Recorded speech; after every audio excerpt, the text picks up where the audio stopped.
Hello, my name is Minecraft Phenom08, and this is episode 28 of my 1 Billion Iron Ingot Challenge in Minecraft 1.16.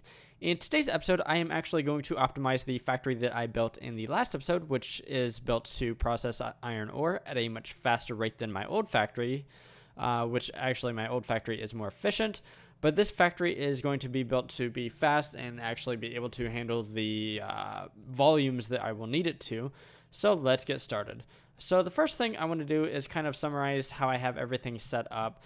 Right now I have everything, I have the iron ore sent to a purifying factory, which is filled with oxygen, and this creates 3 iron clumps for each iron ore. The iron clumps come over here to the ultimate crushing factories, and for each iron clump I get a dirty iron dust. The dirty iron dust comes over here, gets enriched into iron dust, and that iron dust comes over here to get smelted into iron ingots. Now, this factory has been operational for about 24 hours in the real time, and that has yielded about 7.1 million iron ingots. So roughly, I'm getting 7 million iron ingots per day, and the system is able to process a little over 2 million iron ore per day, which is actually good. I have actually worked down a little bit of my iron ore backlog. I did have something over 12 million before, now I have 11,750,000. However, this system is not as efficient as it could be as it stands. If you take a look at any random crushing factory, you'll see that some of these items are, or some of these slots are full, and these items aren't going anywhere. Once in a while, you will get a few of the items move, but yeah, this is actually pretty common, and that means that this system is not operating as efficiently as it could.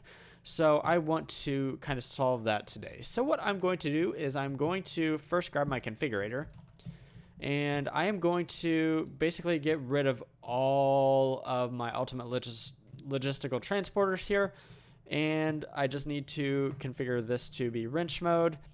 And I think I'm actually going to go ahead and do this off camera because it's just going to be me ripping up all of these ultimate logistical transporters, every single one of them basically in this room. And once I have all of that done, I will be right back. So now that I have all of my item piping ripped out, what I want to do now is I want to rip out the system that I have built to actually get the iron ore into the ultimate purifying factories. And that's because it's actually kind of inadequate. So what I had before was an ultimate logistical transporter hooked up to one modular storage unit, and then that was supposed to distribute iron ore to 3 separate ultimate purifying factories. However, it so happened that under the system that I had, that one of the purifying factories would often be starved and would not have enough iron ore. So this system is not adequate for what I want to do, so let's go ahead and rip it out. So I will have these modular storage units, and they do keep their inventory, so each one of them will have 100 iron ingots, or 100 stacks of iron ore rather. So what I'm just going to do for right now is let's just put these over here, and I will worry about them later. Probably not even worry about them in this episode, to be honest. Basically 500 stacks of iron ore is kind of nothing to me because I have literally 11 million iron ore just in my ME system. So what I'm going to do now is I'm actually going to rip up all of this blue covered cable, and that's because under this blue dense ME covered cable line, I actually have 9 available channels, and I need more. And so I built this white ultimate dense, or white ME dense covered cable, and I have all 32 channels available to me there. So what I'm going to do is I'm going to rip up everything that I have of this blue cable. And basically, we're not going to be using this blue cable. We're going to be using the white cable. And here are my export buses that I had set up. So let's get rid of all of this stuff. And so now what I want to do is I want to set up 15 export buses to these ultimate purifying factories. So let's go ahead and do that right now. And the way I'm going to do this is let's go ahead and do 8. So 1, 2, 3, 4, 5, 6, 7, 8. And then right here, what we're going to do is we're going to grab a quartz fiber and put that in between here and this block space so that these 2 cables are not connected. And that's because you can only have 8 channels traveling along the basic covered cable that I have here, and that will separate them. So let's go ahead and set up the export buses. I do need to grab 1 stack of iron ore because I do need to actually set up these export buses to be exporting iron ore. And once again, these will be going into the back of these ultimate purifying factories. So this system should keep all of these ultimate purifying factories well fed with iron ore. So that is what we're looking for. So let's go ahead and do a little organizing shenanigans to make this easier. So I just need to simply set up all of these export buses with the stuff that I need. And actually it'd be easier if I did this because that's kind of the middle there. And this is actually a relatively quick affair here. So let's go ahead and finish that out and then move on to the next step. So I'm not going to be using a whole lot of cabling. Obviously, I ripped out all of the ultimate logistical transporters that I had. And I'm going to be moving items differently. First off, obviously, I'm going to be using my ME system to move some of the items. So let's go ahead and actually hook these up. And I don't need to use dense cable there. I can actually use this regular cable right here. And then let's go ahead and use the dense cable here. And we will run this dense cable across like so. And then we'll just kind of have this go down and then across. And there we go. We have it hooked up to my network now. At least the first 8 export buses here. So let's go ahead and hook up the other 8, or the other 7 rather. There are 15 total export buses. And that should hook up all of them. So that is cool. One thing I do want to do, and actually I do want to facade things up to make them look a little nicer. So what I'm going to do real fast is, actually I'm going to get rid of a few of the export buses real fast. No, shoot, I need to do it from the top side because I can't reach from the bottom side. So this is where we connect up here, and then this one right here as well. And what I want to do is I want to put these facades on here to make this look nice. And then let's go ahead and reinstitute these right here. And put their export buses back and then reset those up. Okay, there we go with that. And if you've been watching this series, the reason why these export buses aren't active yet, or some of them aren't active, because my ME system is so large, it actually takes it quite a while to recognize that I've added to the ME system and that it needs to actually connect those up. So let's go ahead and make those look nice and neat. Apparently I don't have enough stone. Okay, so I'm not going to worry about that right now because apparently I can't worry about it right now because I can't access my ME system.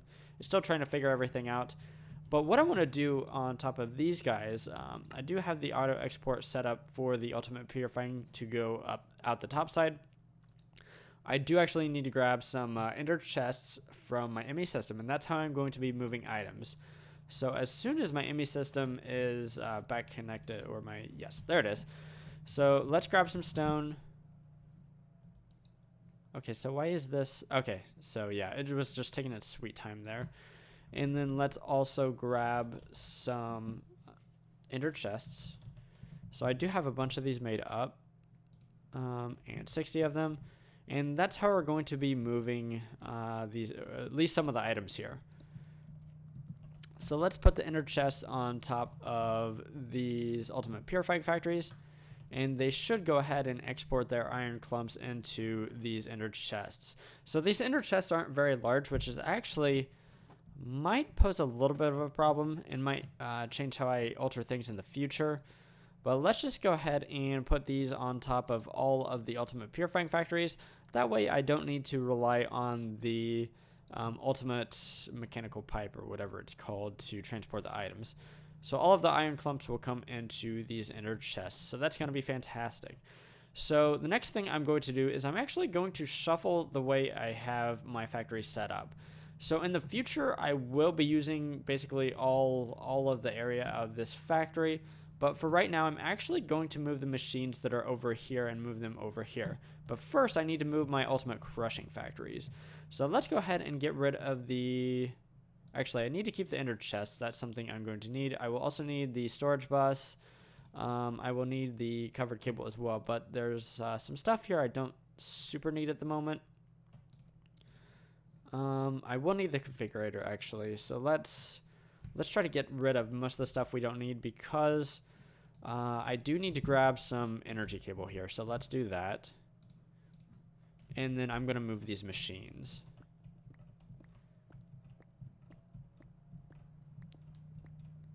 And I'm just going to basically back them up by 2 rows. However, I am also going to be, I'm basically going to be putting the machines beside each other and running them that way. That way the items don't need to go through any piping, they just go from machine to machine.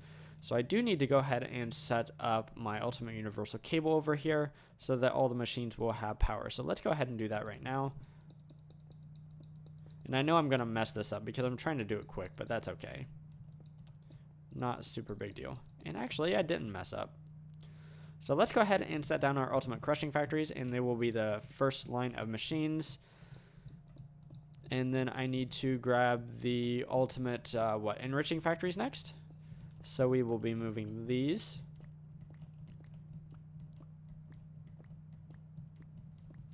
And we'll be moving those, or these machines, to be right behind. So let's go ahead and set those down. And I will need to change how the I/O is done on all of these machines, but I will worry about that in just a little bit. And then lastly, I need to grab these ultimate smelting factories. And in the future, I will populate this side over here with machines kind of in the same way that I'm building this little system right here. But I will worry about that in the future when I kind of need to. This is just kind of the template for how I'm going to build the rest of this factory. So what I need to do with these machines is I need to change the I/O so that the input is actually going to be in the front for these machines, and then the output is going to be on the back. The output does need to be auto output. And then for this machine, once again, this will need to be an input, and it's already input, sorry about that. And then the output will be on the back. And then for these machines in the very back, it's going to be input on the front and then output to the top. So as you can see, these machines are going, and yeah, basically the items are being smelted in this factory, and then they will move to the factory behind. So what I want to do now, and I want to do this real quickly, is I want to set up the rest of these machines to have their I/O all be the same as these 3 machines right here. And once I have that done, I will be right back. So I have all of these machines configured correctly. So now what we need to do is actually get the items from the inner chest, the iron clumps, into these machines right here. And that's actually pretty easy. I just need to put down these inner chests, and I'm just going to put them in a line right here. And we're going to use a little bit of ultimate logistical transporter right here. And what I'm going to do is I'm actually going to separate all of these. So I need to change this to not be wrench mode. And then I want to disconnect these right here so that basically one inner chest is connected to one ultimate crushing factory. And that should make my life a little bit easier here.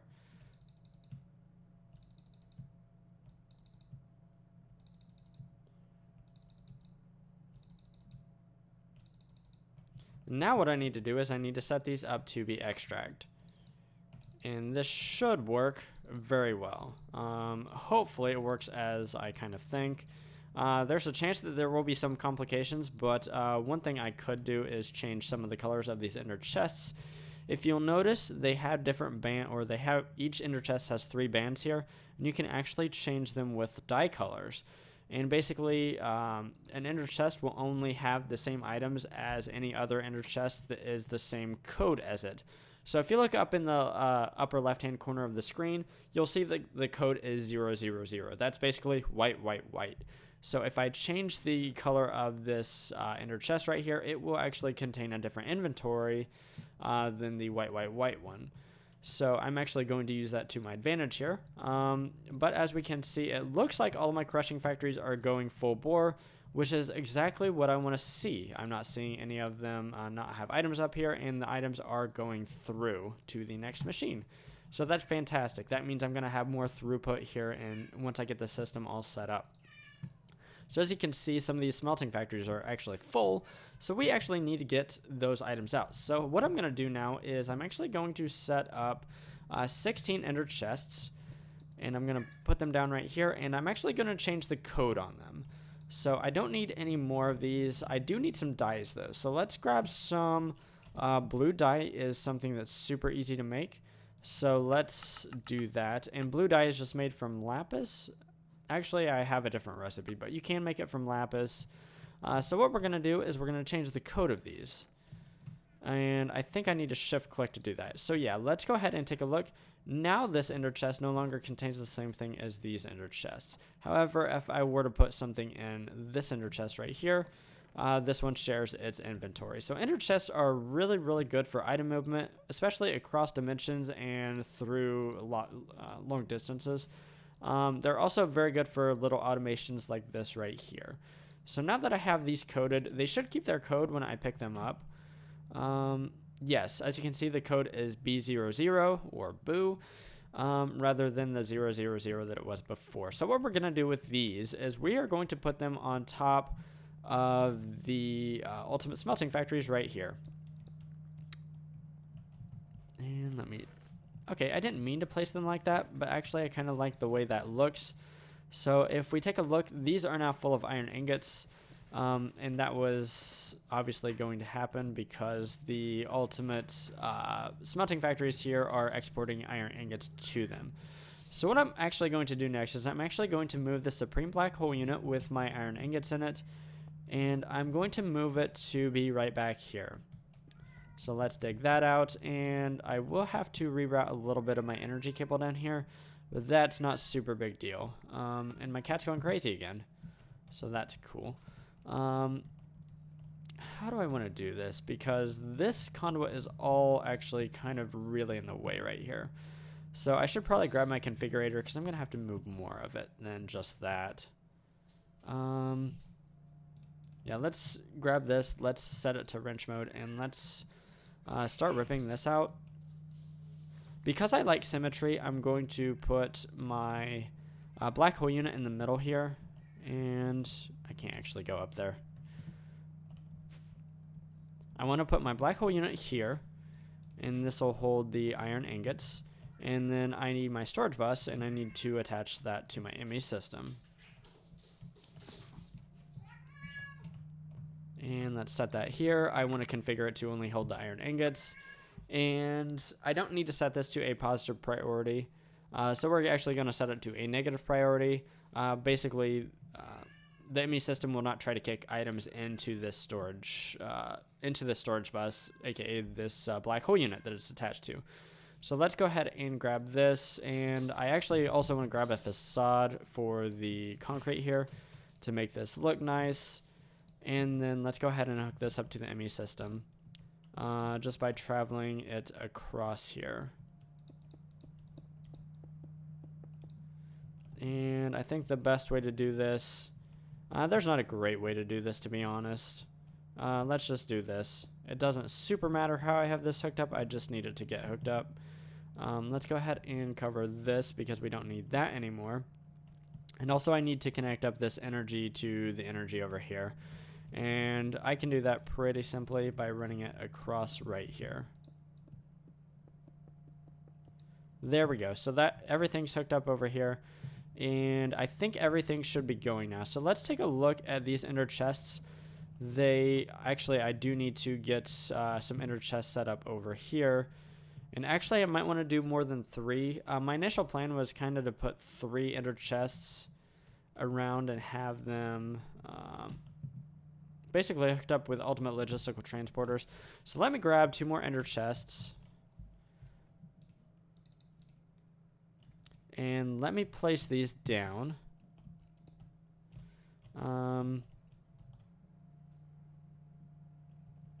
Is there a better way to do? You know what? I'm going to do 2 for right now. This one's code is already set, so let's go ahead and put that one down. Let's grab 1 more blue dye if I have it.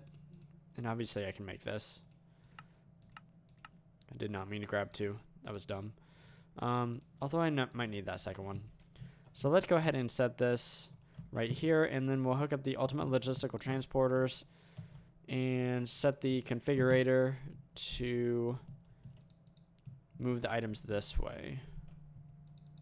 Okay, so is that working? We're not getting any item movement. Sometimes these Supreme Black Hole units will get a little bit wonky, so let me see if that's kind of the case right now. Let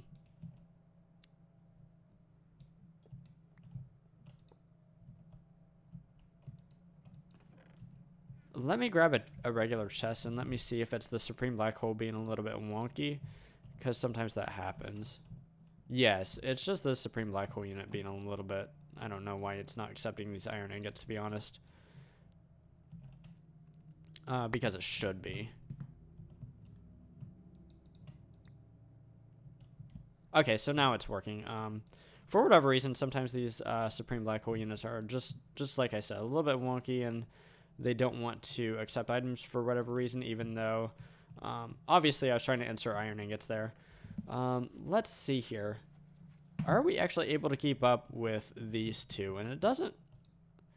Actually, that's kind of misleading, because all of these were completely full of iron ingots. So let me wait for them to kind of desaturate, and maybe it'll be able to keep up at that point. And it kind of looks like it's starting to. So that's going to be fantastic. So let's go ahead and take a look at basically what we're getting here. Yeah, we're getting items very, very quickly. I believe that's faster than my system can process them. So yeah, it looks like the system, yes. So finally we're clearing the backlog. That is fantastic. It looks like all of these machines are going, I was going to say going full bore, but they're not. Okay, it just looks like the smelting factories are a little bit slow. And I do have them sped up as much as I can. So that's actually something I didn't anticipate, didn't see. And that might actually be one of the reasons why the system was not going as fast as maybe I thought it should. But anyways, one thing I can do is I can basically replicate this system that I built right here in today's episode. And I can put one of them right here, and then I can put another one of them right here. And that's because these machines actually run faster than those machines. And that's because for each operation, it actually gives 3 iron clumps. And so basically, I should be able to build 3 of these systems. And as long as I have these machines equally as sped up as I have these machines, which I actually don't right now, these machines should be able to keep up. So that is going to be pretty nice for the future, because I will be able to expand my iron ingot processing, or my iron ore processing in the future, to keep up with my production. Now that I have this sorted out, I can begin to increase production again, because that's something I've actually stopped doing recently in the last probably 2 weeks actually. I've had a consistent 4 void ore miners getting iron ore. And because I wasn't able to process the iron ore, I wasn't worried about getting more iron ore. But now I do have a system set up that can process more iron ore. So yeah, I'm going to start focusing on getting more energy and then getting more void miners up and running. And so that's kind of going to be the future. So in today's episode, I basically optimized my iron ore processing here. Also, I will be able to basically triple the output of this system by making the system over here and then over there as well. I won't do that on camera because it's literally just going to be the same system that I have right here, just duplicated to these 2 locations over here. And it should work out fantastically.